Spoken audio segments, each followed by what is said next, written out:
Hi everyone, this is Teacher Ann, and once again, welcome back to my YouTube channel.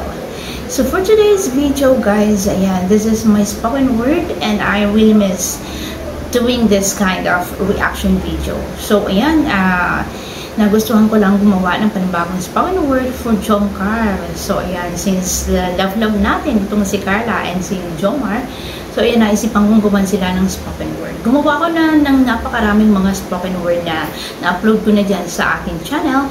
And if you like, you can watch. Ayun, matagal na po sila. Nagawa ko din si Rochelle, nagawa ko din si na Kindreds, na marami ho ako mga nagawa ng spoken words.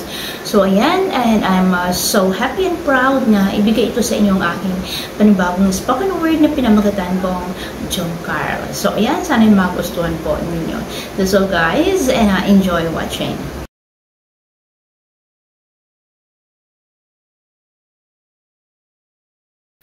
Ito ay si Carla, isang batang uliran, isang batang galing sa may hirap na pamilya.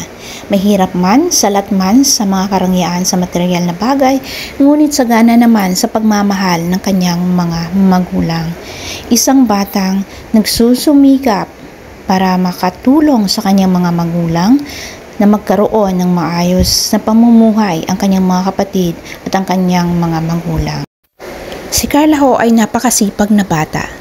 Isang batang walang arte-arte sa kanyang katawan, na kahit sa napakalayong ilog, kaya niya itong lakbayin para lamang makapaglaba at para mabawasan ang trabaho ng kanyang ina.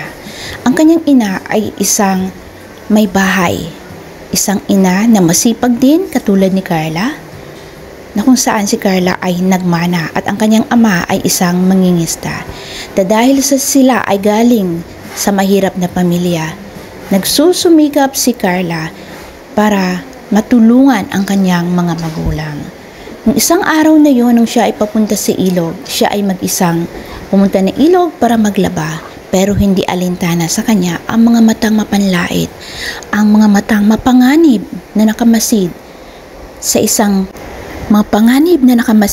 isang batang inosente, walang kaalam-alam sa mga panganib na nasa kanyang paligid. Iyan si Carla, sobrang bait. Walang hindi inisip, kundi ang kapakanan ng kanyang mga kapatid, ng kanyang mga magulang.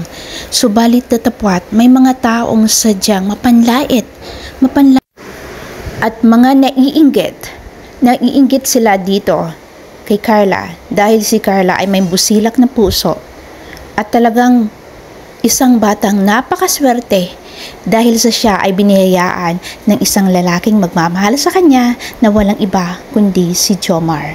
Yan po ay si Jomar, isang charity vlogger na handang pasayahin, handang dumamay, hanggang samahan, alalayan si Carla hawak kamay tungo sa tagumpay.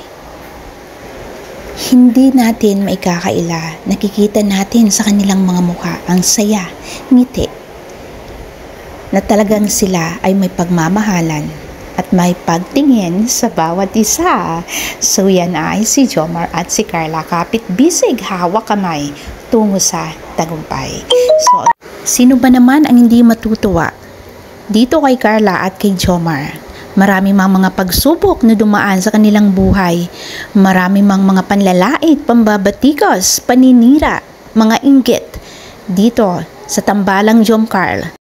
Hindi yun hadlang ang mga panlalait na yon kay Carla, pagkos siya ay lalong nagsumikap para ipakita sa kanilang mga panlait na mga pananalita. Dito kay Carla, siya ay nagtapos sa kanyang ika-12 baitang sa napakasimpleng paaralan.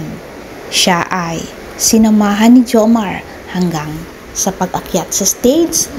Dala-dala ang kanilang mga ngiti sa labi. Dala-dala ni Carla ang pag-asa. Pag-asang magkakaroon ng magandang buhay, hatid niya sa kanyang mga mahal sa buhay. Congratulations Carla, and sana'y pagpatuloy mo ang iyong mga nasimulan.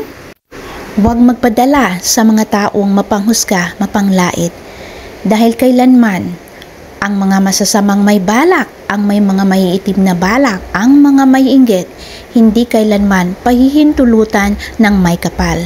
Dahil ang kabaitan, kabutihan pa rin ng puso ang mananaig at yun ay nasa puso mo, Carla.